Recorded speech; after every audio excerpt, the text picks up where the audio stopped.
મિત્રો હવે આજે આપણે જોવાનું છે પ્રકરણ 1 વનસ્પતિમાં વહન તેની પ્રસ્તાવના।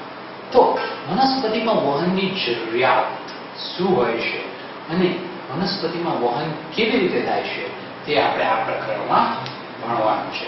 તો વનસ્પતિ મિત્રો પોતાનો ખોરાક જાતે બનાવે છે તે આપણે સૌ જાણીએ છીએ। વનસ્પતિ એ પ્રકાશ સંશ્લેષણની પ્રક્રિયા દ્વારા પોતાનો ખોરાક બનાવે છે। આ ખોરાક એ વનસ્પતિના લીલા અંગો જેવા કે પર્ણમાં પ્રકાશ સંશ્લેષણ દ્વારા બને છે। એટલે કે પર્ણની અંદર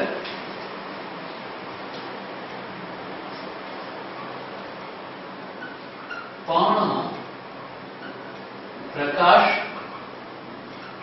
સંશ્લેષણની પ્રક્રિયા દ્વારા ખોરાક બને છે।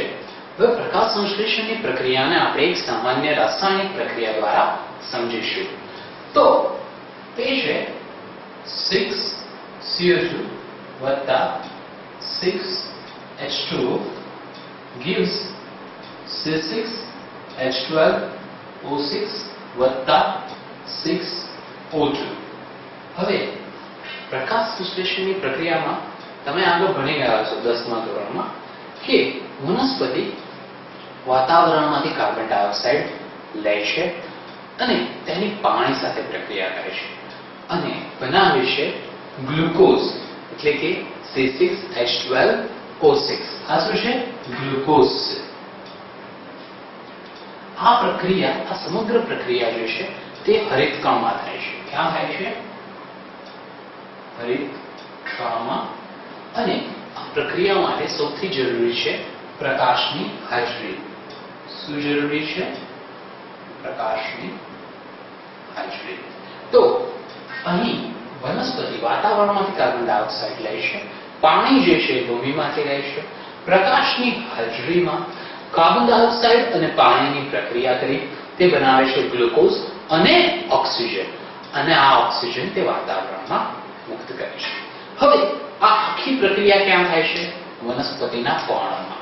પરંતુ આ જે ગ્લુકોઝ એટલે કે ખોરાક છે તે ફક્ત વનસ્પતિના પર્ણને જરૂરી છે એવું તો છે નહીં।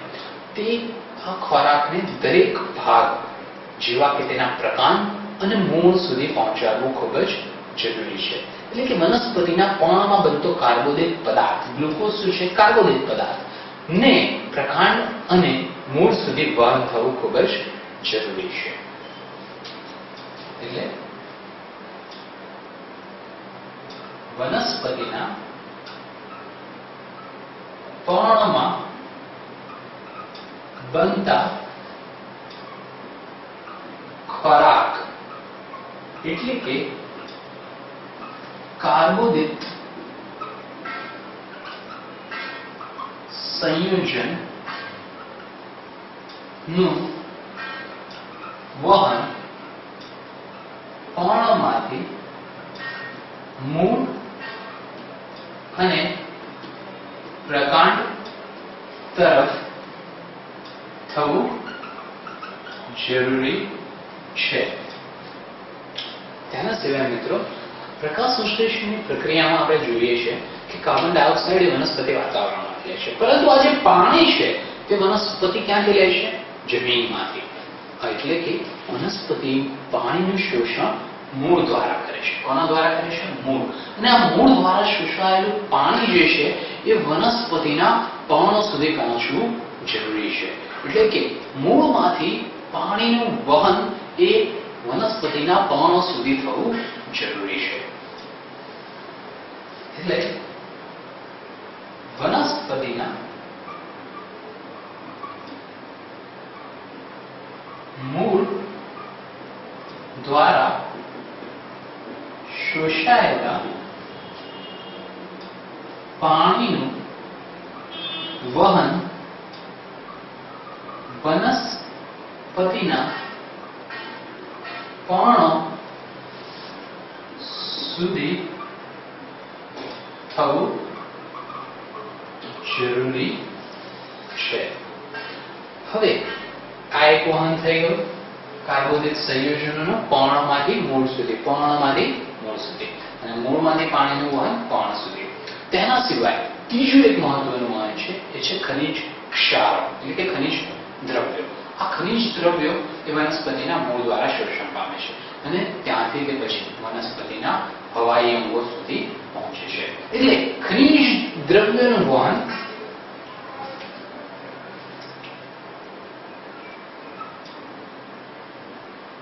ખનિજ દ્રવ્યોનું વહન વનસ્પતિના મૂળમાંથી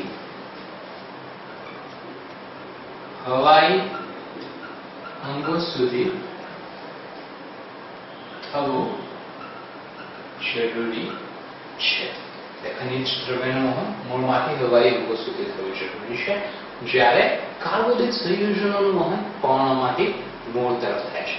હવે જે વનસ્પતિ દ્વારા શોષાયેલું પાણી છે એનું વહન એક માર્ગી છે, જ્યારે કાર્બોદિત સંયોજન અને ખનિજ દ્રવ્યનું વહન દ્વિમાર્ગી છે. કેમ દ્વિમાર્ગી છે?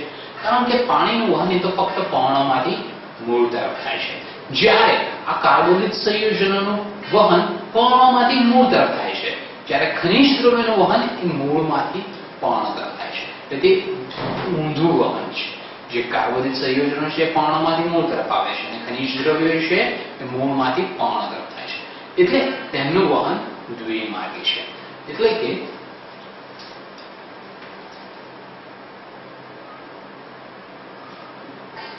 વનસ્પતિમાં પાણીનું વહન મૂળમાંથી પર્ણ સુધી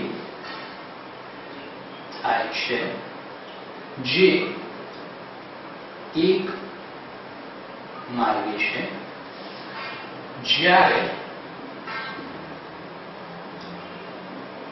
કાર્બોદિત સંયોજનો અને ખનિજ દ્રવ્યોનું વહન દ્વિમાર્ગી છે. એટલે પાણીનું વહન મૂળમાંથી પર્ણ સુધી થાય છે, જે એક માર્ગી છે, જ્યારે કાર્બોદિત સંયોજનો અને ખનિજ દ્રવ્યનું વહન દ્વિમાર્ગી છે, જે આપણે જોઈ ગયા. એટલે વનસ્પતિમાં કોના વહનની જરૂર પડે છે? તો એક તો વનસ્પતિમાં કાર્બોદિત સંયોજનના વહનની સૌથી વધારે જરૂર પડે છે. તેના સિવાય પાણીના વહનની જરૂર પડે છે અને ખનિજ દ્રવ્યોના વહનની જરૂર પડે છે. હવે આપણે અહીં આ પ્રકરણની અંદર એ જોવાનું છે કે આ પાણી, ખનિજ દ્રવ્યો અને કાર્બોદિત સંયોજનોનું શોષણ કેવી રીતે થાય છે જમીનમાંથી અને તેનું વહન કેવી રીતે થાય છે.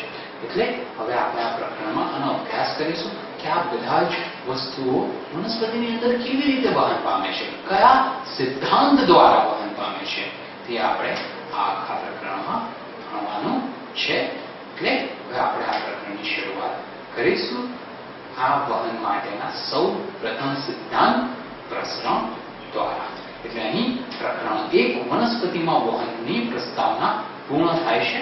હવે આપણે જોઈશું નેક્સ્ટ ટોપિક.